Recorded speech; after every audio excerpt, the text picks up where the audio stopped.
大家好，我是小米。今天的早餐做简单好吃的西葫芦韭菜饼。自家院里的西葫芦取一个下来，称了一下550克左右，韭菜100克左右，然后洗净备用。准备了18只解冻的虾仁，撒少许盐，增加点底味，白胡椒粉少量，去腥抓匀备用。西葫芦去头，瓜蒂先留着，然后刨丝备用。最后拿着瓜蒂刨，可以避免伤到手了。撒5克盐，搅拌均匀，洒水。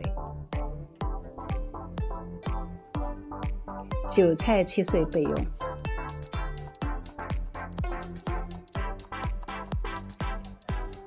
这时西葫芦已腌出水来了，挤掉部分水分。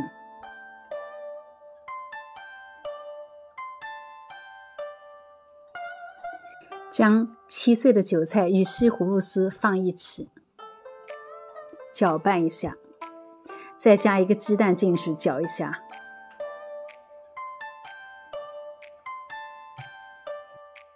然后放少许13香粉搅匀，再加入150克面粉，少许鸡粉拌匀，这里不需要再放盐。葫芦丝和鸡粉里的咸度已够了。好，开始烙饼。热锅倒油，舀一勺菜面糊糊放锅里，稍稍按扁，放3只虾在糊糊上，稍按一下。